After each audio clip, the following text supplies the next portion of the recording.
ಸದಾ ಉತ್ಸಾಹ ಉತ್ಸುಕತೆ ಉತ್ತಮವಾಗಿ ಮೆರೆಯುತ್ತಿರುವ ನನ್ನನ್ನು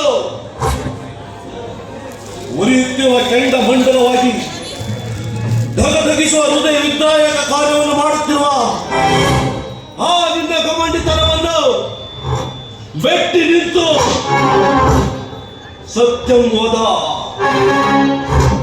ಧರ್ಮಂ ಚರ ಎಂಬ ಲೋಕೋಕ್ತಿಯಂತೆ ಈ ಸರ್ಪಾಕ್ಷಿಪುರದೊಳಗೆ ಸತ್ಯವನ್ನೇ ನುಡಿದು ಧರ್ಮದಿಂದ ಬದುಕಿ ಪ್ರಜೆಗಳೇ ನನ್ನ ಪರಿವಾರವೆಂದು ಭಾವಿಸಿದವನು ಈ ದಿವ್ಯ ಪುರುಷ ಸುಶನೇಂದ್ರ.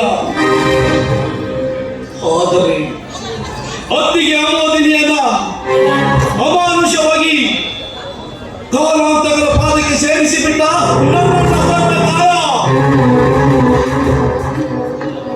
ದಿವ್ಯ ಗುಣ ಸಂಪನ್ನ ವಜ್ರಾಂಕುಶ ಹಂಸಾನಂದನ ಮಗಳು ವರುಣಿಕಾಳನ್ನು ನನ್ನ ಹೃದಯದ ಪಂಜರದೊಳಗೆ ಬಂದಿಯಾಗಿಸಿದ್ದಾರೆ. ಈ ವಿಷಯ ಅಣ್ಣನಿಗೆ ಗೊತ್ತಾದರೆ ನಡೆಯುವುದು ಪಾಣಿಗ್ರಹಣವಲ್ಲ, ಘೋರ ರಣಾಂಗಣ.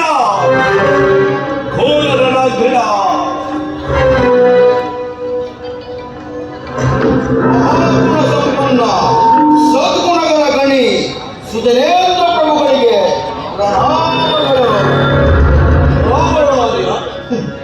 ಮಹಾವೀರ ಸುಧನೇಂದ್ರ, ಸರ್ಪಾಕ್ಷಿಪುರದ ಇತಿಹಾಸ ಸಂಪೂರ್ಣ ಬಲ್ಲವನು ನಾನು ಚೋಳನಾಥ, ವಾಂಚಿತಪುರದ ಮಹಾರಾಜ ಹಂಸಾನಂದ ನನ್ನ ಭಾವ. ಇದೇನಿದು ಆಶ್ಚರ್ಯ? ನೀನು ಇಲ್ಲಿ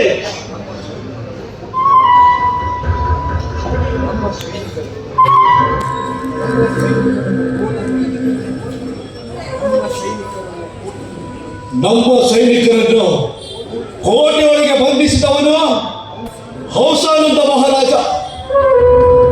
ಹಂಸಾನಂದನ ಮಗಳು ವರುಣಿಕಾಳನ್ನು ತನ್ನ ಹೃದಯದೊಳಗೆ ಬಂಧಿಸಿದವನು ಯುವರಾಜಕುಮಾರ ವಜ್ರಾಂಕುಶ. ಸಮಸ್ಯೆ ಗೊತ್ತಿರಬೇಕಲ್ಲವೇ? ಉರಿಯುತ್ತಿರುವ ಸಮಸ್ಯೆಗೆ ಉತ್ತರ ನೀಡಲೆಂದೇ ಉತ್ಕತೆಯಿಂದ ಉತ್ಪನ್ನನಾಗಿ ಬಂದಿದ್ದಾನೆ ಉತ್ತಮೋತ್ತಮ ಶಿವನಾಥ. ನೀನು ಸರ್ಪಾಕ್ಷಿಪುರಕ್ಕೆ ಪಾದ ಸ್ಪರ್ಶ ಮಾಡಿದ್ಯಾ? ನಿನ್ನಿಂದ ಉಪಕಾರವಾದರೆ ಆ ಲಿಂಗದ, ಅಪಕಾರವಾದರೆ ಈ ಕಥೆಯಿಂದಲೇ ಹನನ.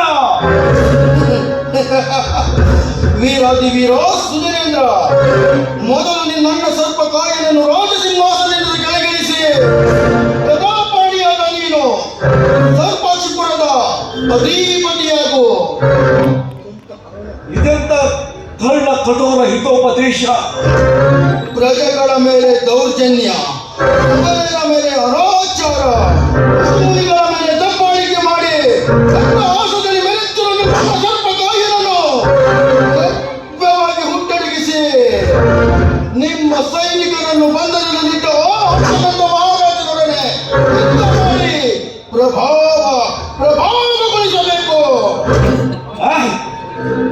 ಹಂಸಾನಂದ ಮಹಾರಾಜನನ್ನು ಸೋಲಿಸಿ ನಾನೇನು ಸಾಧಿಸುತ್ತಿದೆ ಜ್ವಾಲನಾಥ? ಸಾಧಿಸಬೇಕಾಗಿರುವುದು ನೀನಲ್ಲ, ನಾನು. ಈಗ ಅರ್ಥವಾಯಿತು. ಸರ್ಪಾಕ್ಷಿಪುರಕ್ಕೆ ನಾನು ಅಧಿಪತಿಯಾದರೆ ವಾಂಚಿತಪುರಕ್ಕೆ ನೀನಾಗಬೇಕು ಅಧಿಪತಿ. ಇದಲ್ಲವೇ ನಿನ್ನ ತಂತ್ರ? ಅದಕ್ಕಿಂತ ಪೂರ್ವ ಶಿವಭಕ್ತ ಅಜೇಂದ್ರನ ಮಾತೆಯಾದ ವರ್ಣಿಕಳನ್ನು ವಜ್ರಾಂಕುಶನ ಬಾಹುಬಂಧನದಲ್ಲಿ ಬಂಧಿಸಬೇಕು. ಮುಂದಿನ ವಿಷಯ ತಿಳಿಸುವೆ ಮುಂದಿನ ಅಧ್ಯಾಯದಲ್ಲಿ. ಜ್ವಾಲನಾಥ, ಪುರವಾಸಿಗಳ ಕಲ್ಯಾಣವೇ ನನ್ನ ಕಲ್ಯಾಣ. ನಿನ್ನ ತರ್ಕಬದ್ಧ ಸಲಹೆಗೆ ಧನ್ಯವಾದ.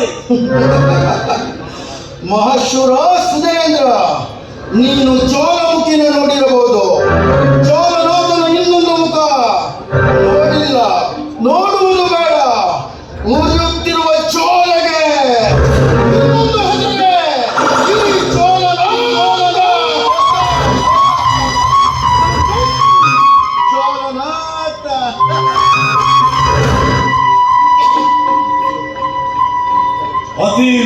ಧೂರ್ತ ಲಕ್ಷಣಂ. ಜೋಲನಾಥ, ನಿನ್ನ ಎಲ್ಲ ಸಲಹೆಗಳನ್ನು ಕೇಳಿಸಿಕೊಳ್ಳಲು ನಾನೇನು ಮೂರ್ಖನಲ್ಲ. ಶ್ರೀಕೃಷ್ಣ ಪರಮಾತ್ಮ ಧರ್ಮ ಸಂಸ್ಥಾಪನೆಗಾಗಿ ಅಧರ್ಮವೇ ತಾಂಡವಾಡುತ್ತಿರುವಾಗ, ಧರ್ಮಕ್ಕೆ ಬೆಲೆ ಇಲ್ಲದಾಗ,